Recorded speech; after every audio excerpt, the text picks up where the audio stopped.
J'ouvre avec vous la Bible dans l'Ancien Testament, dans le livre de l'Ecclésiaste, vers le milieu de la Bible, et je vais attendre quelques secondes pour que vous trouviez ce texte, parce que c'est toujours une excellente idée de prendre sa Bible avec soi et d'en suivre la lecture. On s'imprègne davantage de la lecture quand on peut la suivre soi-même. Et dans le livre de l'Ecclésiaste, qui est après le livre des psaumes, le livre des proverbes, je lis au chapitre 9 de ce livre-là, au chapitre 9, ce sont les paroles du roi Salomon.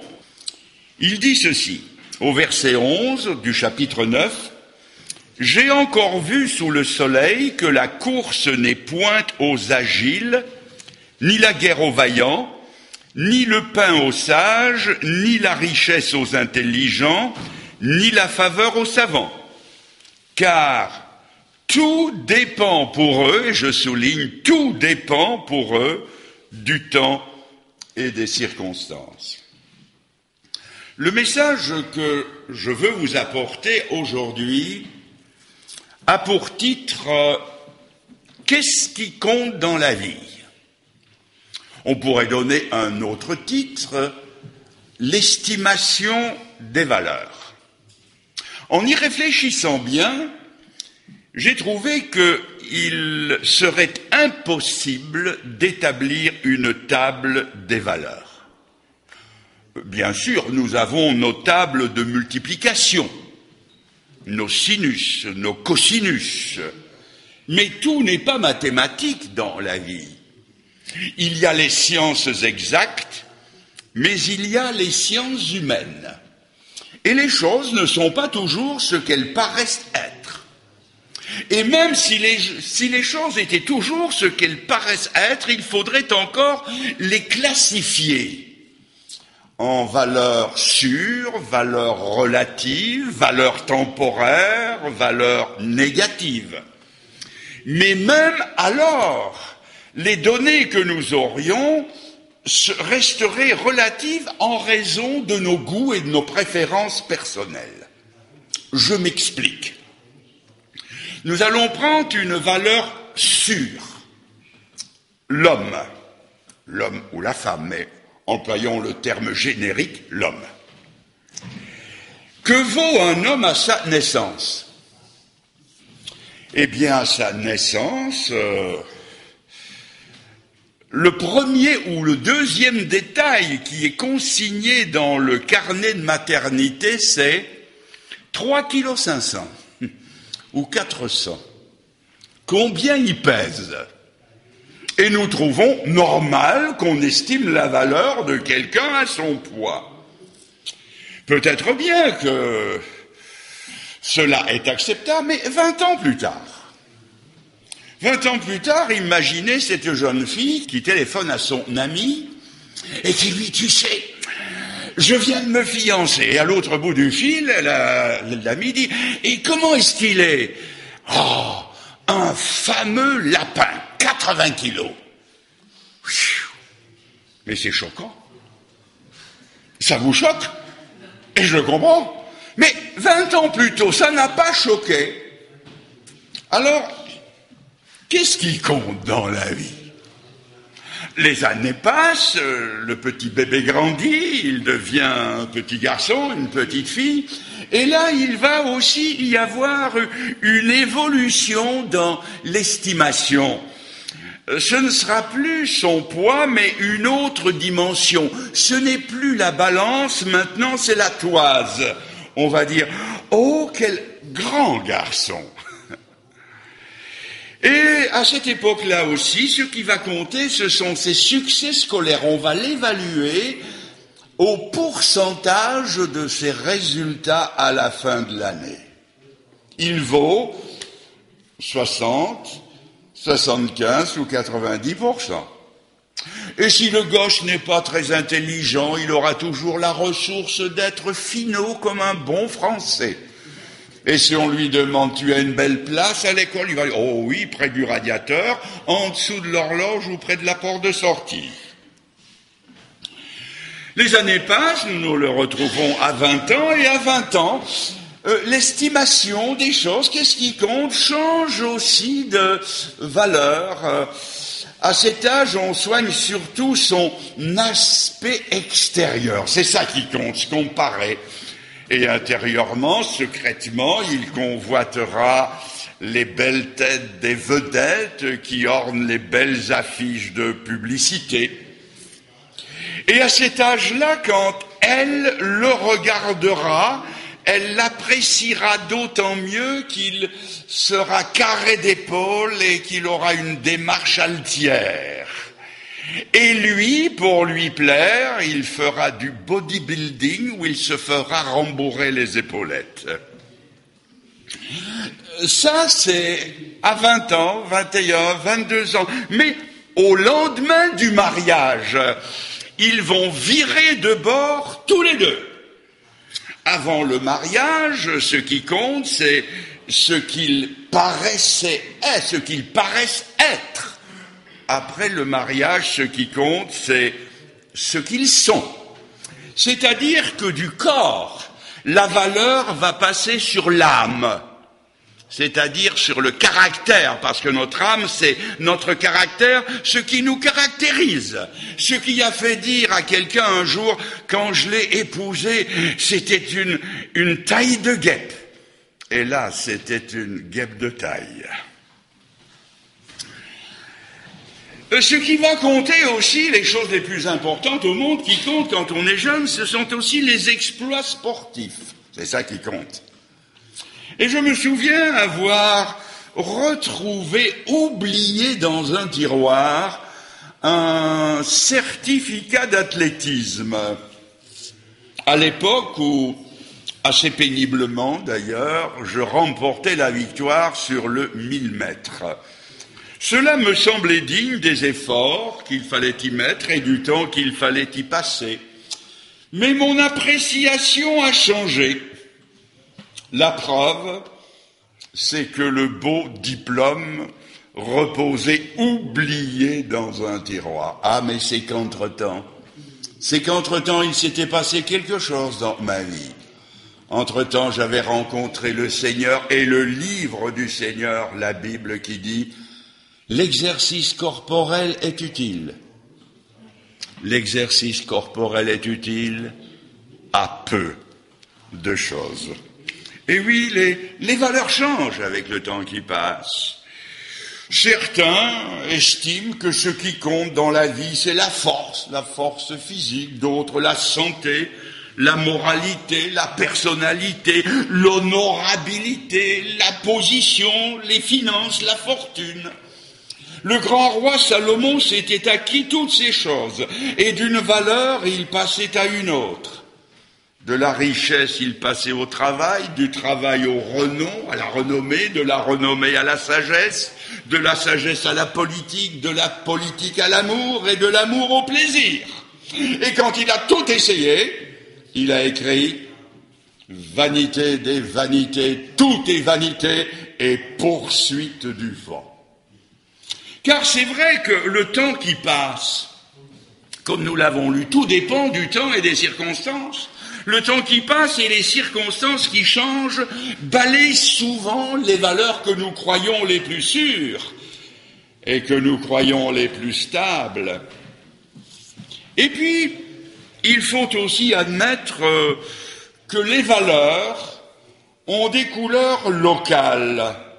Ce qui est vrai ici, à Champagnole, n'est pas nécessairement vrai 500 kilomètres plus loin. Et tout tient parfois à l'éducation que nous avons reçue. Par exemple, l'Inde est un pays surpeuplé. 1 milliard d'habitants, si je ne me trompe pas. La misère noire, des familles énormes, la natalité galopante.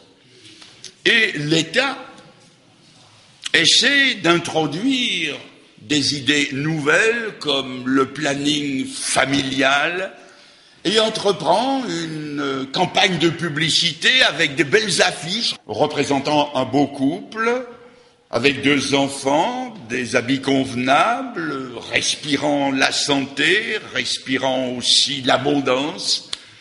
Mais l'inattendu, c'est que ces pauvres hères, ces gens qui vivent dans la misère, en voyant ces affiches, ont eu une réaction inattendue. Ils ont dit « Oh, ces pauvres gens, ils n'ont que 2 enfants. » Qu'est-ce qui compte dans la vie? Qu'est-ce qui compte? Ou bien comme cette grande dame de la Rome antique, Cornélie, la mère des Gracques, qui un jour, devant une autre patricienne, qui lui présentait ses bijoux, lui a demandé « Et vous, madame, quels sont vos bijoux ?» Et elle a dit « Mes 12 enfants, ce sont mes bijoux. » Je vous le demande, quelle femme aujourd'hui répondrait comme elle? Aujourd'hui, une femme vous ferait descendre dans la rue et vous dirait « Vous voyez cette voiture rutilante là? Eh bien, les 12 chevaux sous le capot, ça, ce sont mes joyaux. » Qui a raison? Qu'est-ce qui compte dans la vie? Qu'est-ce qui compte? Ou comme ce petit chef de l'Afrique centrale, il est polygame, il a plusieurs épouses, mais il en a une à laquelle il tient par-dessus tout. Elle est dans une case, elle ne fait rien, elle est très représentative, elle mange, elle s'empiffre, il grossit. Elle a d'autant plus de valeur qu'elle est grosse et qu'elle est ronde. C'est-à-dire que pour lui, le style parfait, c'est le style 0. Pour nous, c'est le style Y. Mais qui a raison? Qu'est-ce qui compte dans la vie? Moi, je ne sais plus rien à présent. Et pour revenir à nous, le temps qui passe nous renseigne souvent sur la fragilité des valeurs. Ce que nous avons tant désiré aujourd'hui peut ne plus nous intéresser demain. C'est vrai pour le petit enfant, il revient de l'école et il passe tous les jours devant la vitrine du marchand de jouets. Et là, dans la vitrine, il y a un jouet qui l'intéresse. Il le regarde, il le convoite, il y pense. Il en parle à ses parents, il en parle à tout le monde. Il ne rêve plus que de ça et tous les jours, il vient, il appuie sa tête sur la vitrine et de l'intérieur, on voit ce petit nez qui s'écrase et qui devient blanc. Et le soir, dans ses prières, il joint les mains parce qu'il pense aux jouets. Et arrive Noël ou l'anniversaire, et enfin, le jouet est là comme un cadeau. Il l'a tant désiré. Mais 15 jours après, on le retrouve sous le lit, dans un coin de la chambre. Ça ne l'intéresse plus. Qu'est-ce qui compte dans la vie? 15 jours plus tôt, puis 15 jours plus tard. Dans le 2e livre de Samuel, au chapitre 13, si je ne me trompe pas, vous y trouvez une histoire intéressante. Un jeune homme de la famille royale qui tombe amoureux de la fille du roi. Il s'appelle Amnon el Tamar, la jolie fille du roi. Il tombe amoureux fou comme un collégien. Il n'en mange plus, il maigrit, il ne pense qu'à elle, Tamar, il n'y a qu'elle. Connaissez-vous la fin de l'histoire?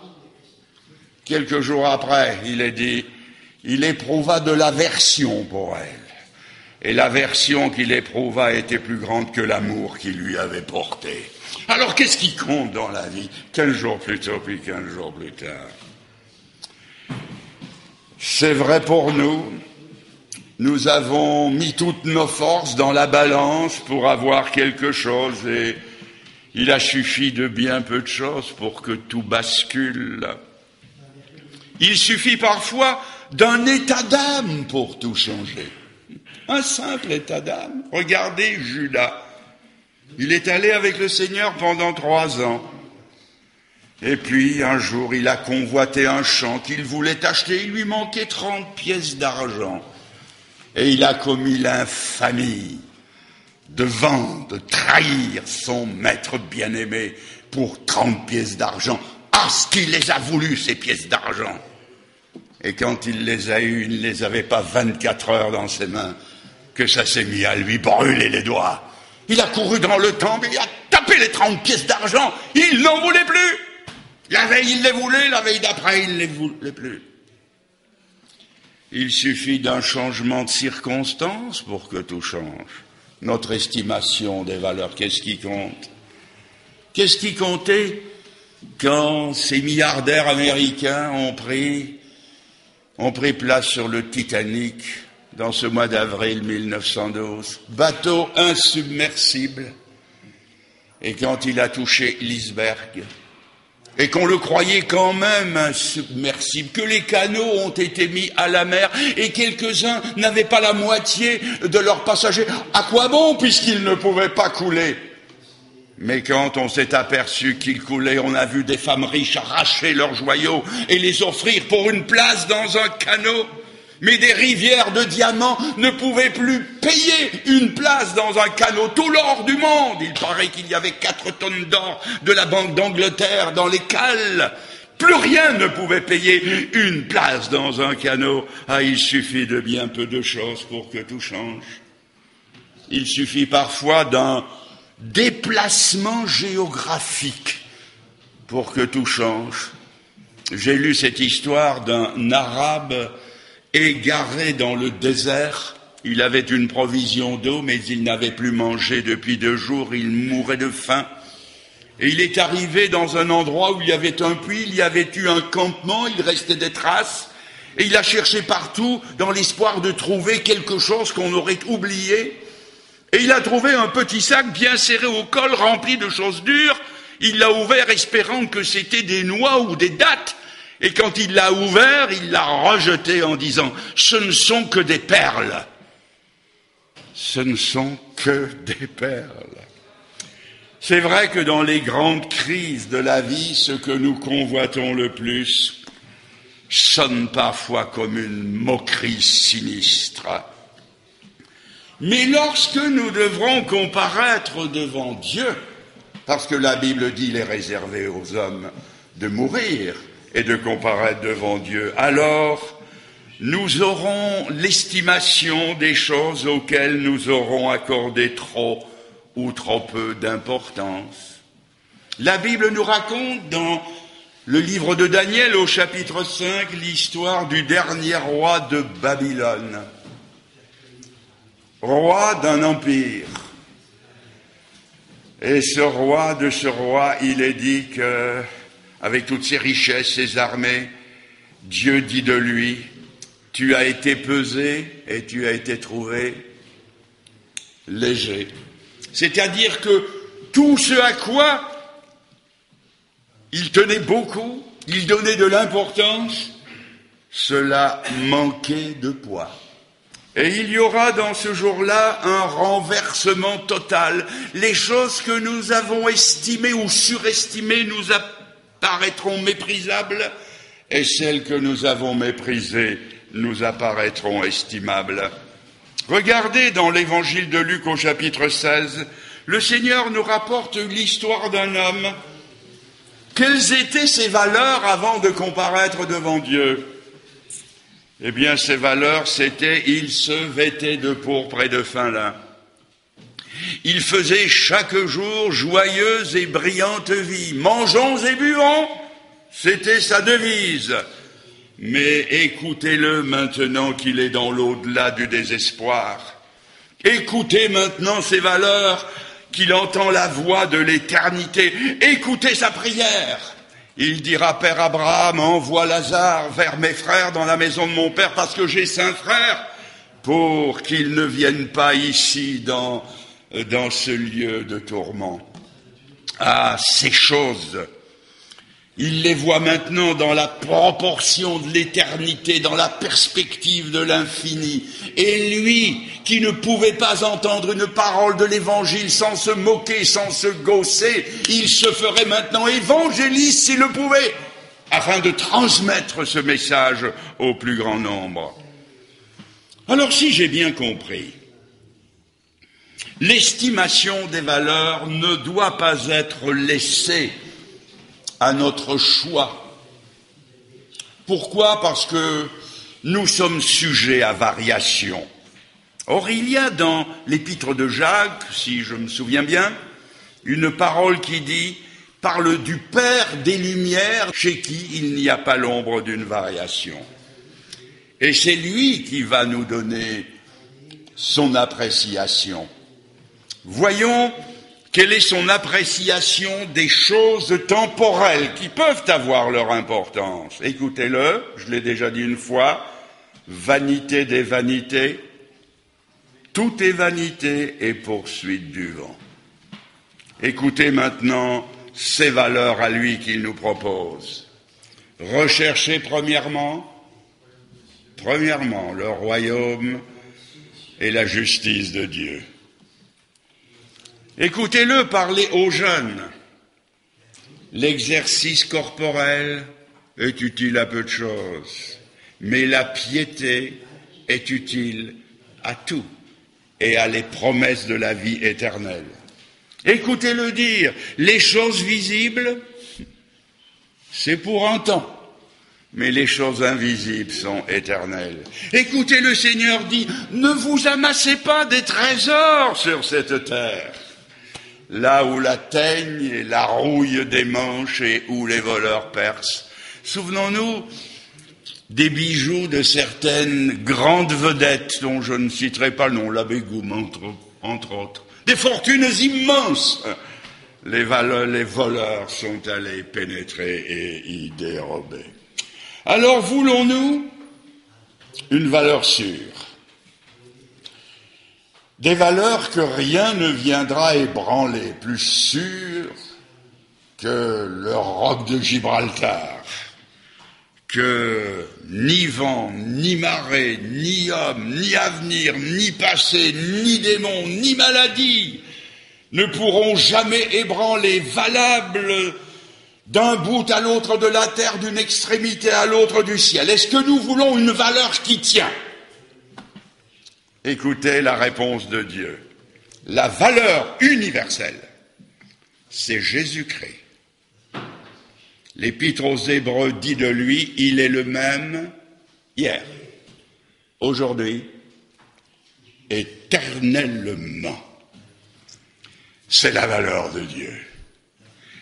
Il est le même hier lorsque nous le voyons rempli de compassion, faisant du bien à tous, guérissant les malades, délivrant ceux que le diable avait asservis à sa puissance, aimant le pécheur, plein de sollicitude pour la pécheresse, intransigeant avec les hypocrites, et sauvant le monde par le don de sa vie, par son sang répandu sur la croix, ce sang dont il est écrit que le sang de Jésus-Christ nous purifie de tout péché.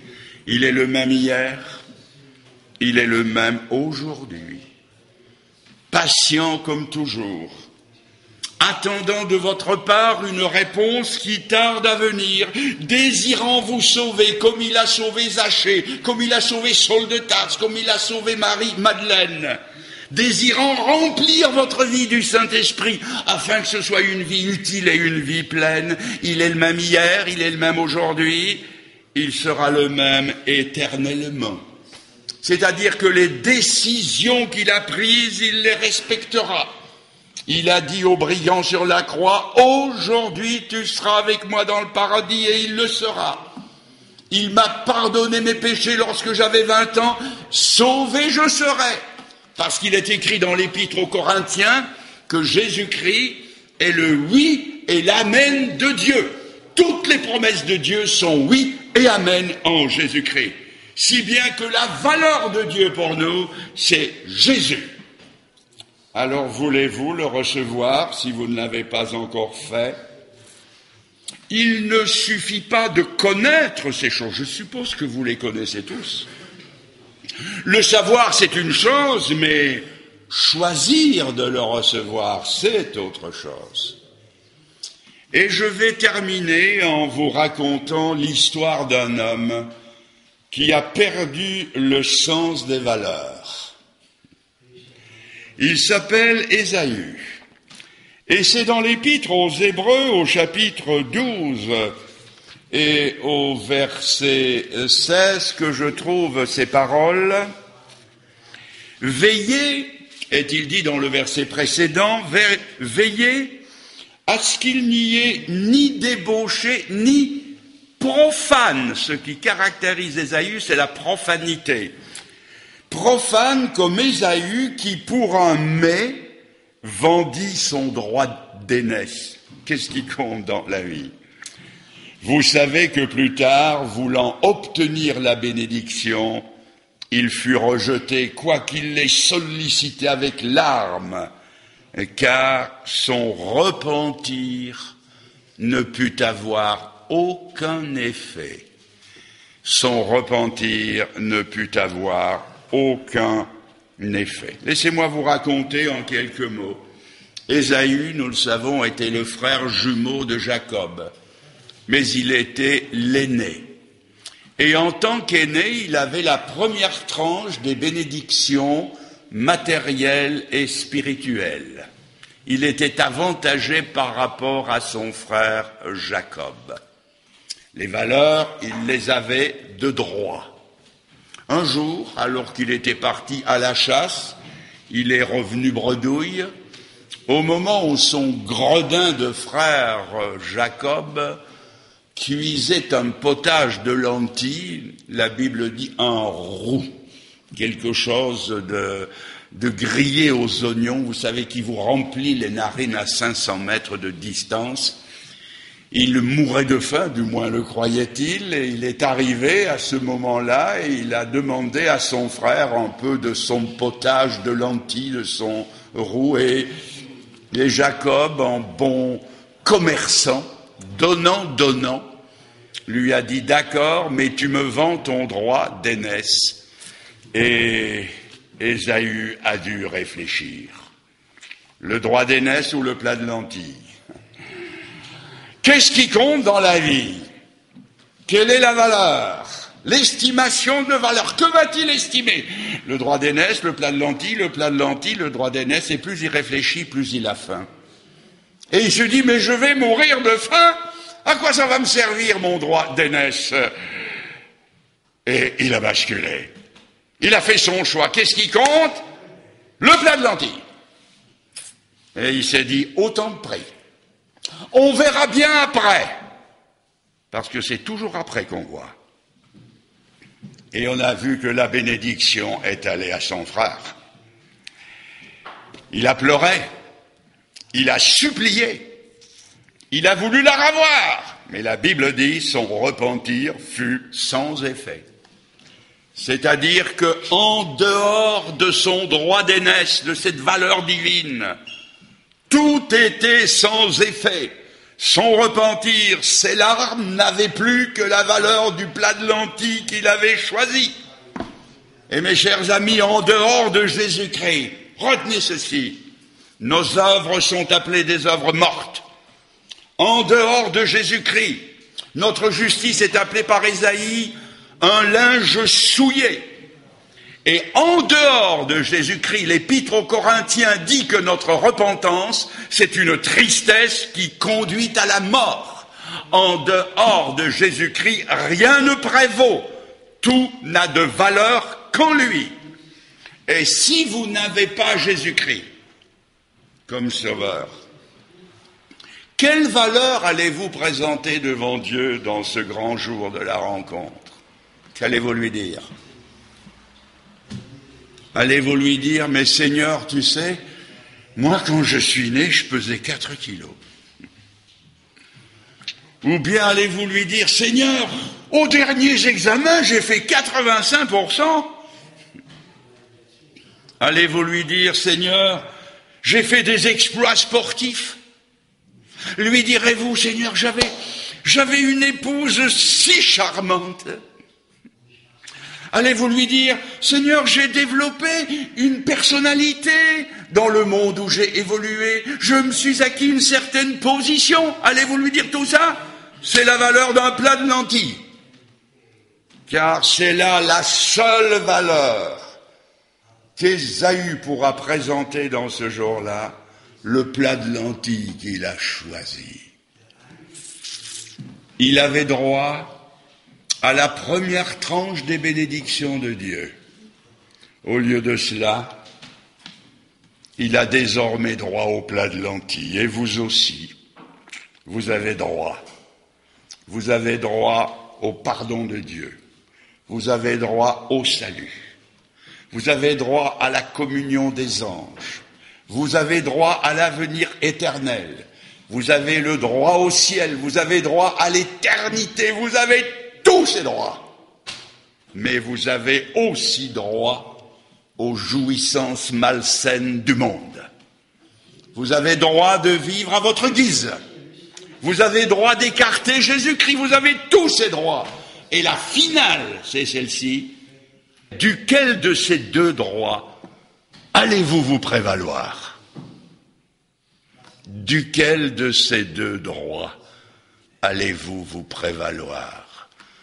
Jésus ou les plats de lentilles du monde? Il y a un choix à faire. Ce choix, vous pouvez le faire ce matin. Vous pouvez le faire maintenant, à cette heure précise, dans cet endroit où l'on est venu apporter sa louange au Seigneur, où vous avez peut-être dit Amen aux prières, partagez ces chants, sans que pour autant votre cœur n'ait choisi Jésus-Christ le Sauveur. Et vous pouvez le choisir à présent, maintenant, dans ce moment de recueillement, dans cette minute de vérité qui va suivre. Vous pouvez vous tourner vers lui et lui dire, Seigneur, ce matin, c'est toi que je choisis. Vous pouvez le dire intérieurement et nous allons nous recueillir tous ensemble maintenant.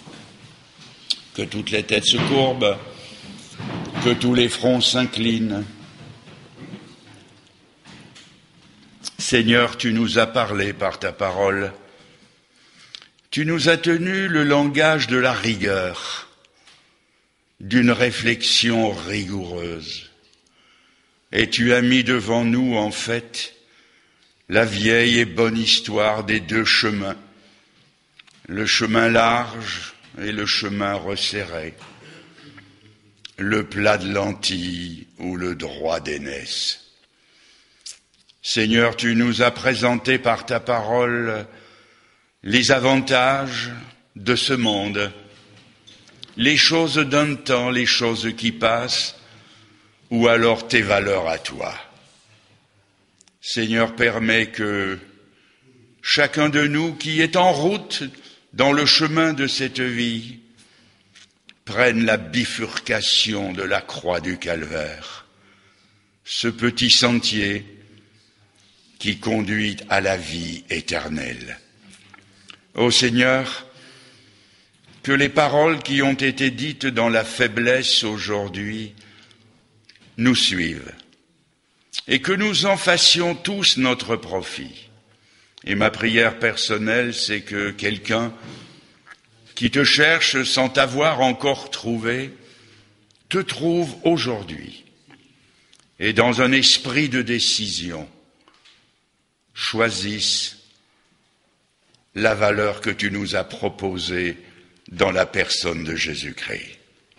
Accueille notre prière, donne des prolongements à notre rencontre et à nos réflexions, et reçois nos hommages au nom béni et adorable de ce merveilleux Sauveur que tu nous as donné, ton propre Fils, Jésus-Christ, notre Sauveur et Maître. Amen, Seigneur.